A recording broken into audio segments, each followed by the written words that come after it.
اس پہ کام ہو رہا ہے کہ دنیا کے سارے جو طاقتور لوگ ہیں ان پہ قبضہ کر لو، انہیں اپنا بنا لو، اور پھر ان کے ذریعے ان کی پبلک کو رول کرو۔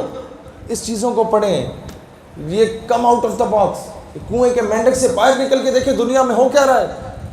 وہاں اقبال نے یہ کام کیا۔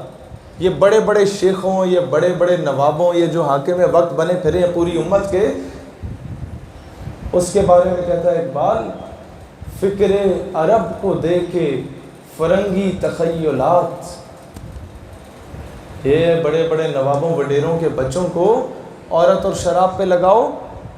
اور کیا کرو، فکر عرب کو دے کے فرنگی تخیلات، اسلام کو حجاز و یمن سے نکال دو، اور پھر ان بچوں کو بولو کہ جناب کیمسٹری اور بایو پڑھ کے تم اسلام کو قلعہ بنا سکتے ہو، ویسے تو یہ قرآن کو سائڈ پہ رکھ دو، کیمسٹری بھی پڑھو، بایو بھی پڑھو، کمپیوٹر بھی پڑھو، میتھس بھی پڑھو، بہت اچھی بات ہے، لیکن یہ یاد رکھنا اللہ کو پامردی ہے مومن پہ بھروسہ، ابلیس کو یورپ کی مشینوں کا سہارا۔ یہ یاد رکھنا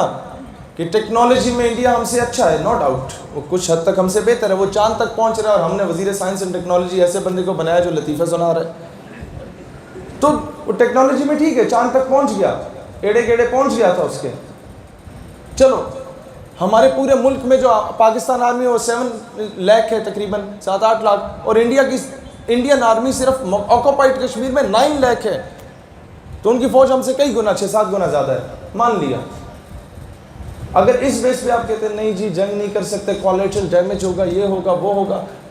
جناب بھول رہے ہو انڈیا کے پاس وہ پٹھان ماں نہیں ہے جو GHQ میں 6 ستمبر کی تقریب تھی اور اسے بلایا گیا کہ تمہارا بیٹا شہید ہوا ہے، تمہارے کیا تاثرات ہیں۔ میں دیکھ کے سوچ رہا تھا کہ آ کے رو پڑے گی کہ پتہ نہیں عیدیں کیسی گزرتی ہیں، میرے دن کیسے گزرتے ہیں، بیٹا بہت یاد آتا ہے۔ آفرین ہے اس پٹھان ماں پہ، وہ آ کے کہتی ہے وطن اچر خپمش ہے، وطن پریشان نہ ہو، پٹھان ماں زندہ ہیں جو اپنے بچے کو تجھ پر قربان کرنے کے لیے تیار ہیں۔ انڈیا کے پاس وہ چونڈا کی مائیں موجود نہیں ہے جو اپنے بچوں کو جسم پہ وہ بم بندوا کے ہندوستانی ٹینکوں پہ چھلانگ مروا دیا کرتی تھیں۔ انڈیا کے پاس وہ پنجاب کی وہ مائیں موجود نہیں ہے جو کھائیاں بیلچے لے کے نکل جاتی تھیں۔ انڈیا کے پاس وہ ڈیرہ بگٹی کی مائیں موجود نہیں ہے جو آج بھی 50,000 لوگوں کا لشکر تیار کر کے بیٹھی ہیں۔ انڈیا کے پاس وہ سندھ کی مائیں موجود نہیں ہیں جو پیر پگاڑا کی ہوروں کی فوج کو تیار کر کے بیٹھی ہوئی ہیں۔ اللہ کو پامردی ہے مومن پہ بھروسہ، ابلیس کو یورپ کی مشینوں کا سہارا۔ یاد رکھو انڈیا کے پاس وہ ایٹمی قوت ہے، ایمانی حرارت نہیں ہے۔ ہم ہیں نا ایٹمی قوت، امت مسلمہ کی واحد ایٹمی قوت الحمدللہ، لیکن کیا ہے حکمران ایسے نہیں ہیں۔ ترکی کے پاس کیا ہے؟ ایٹمی قوت ہے وہ نہیں، ایک چیز ہے اس کے حاکم وقت میں،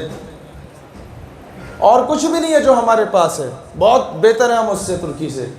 لیکن ایک چیز اس کے پاس ہے جو ہمارے حاکم وقت میں تھوڑی سی کم ہے اس کی نسبت، اور وہ ہے غیرت۔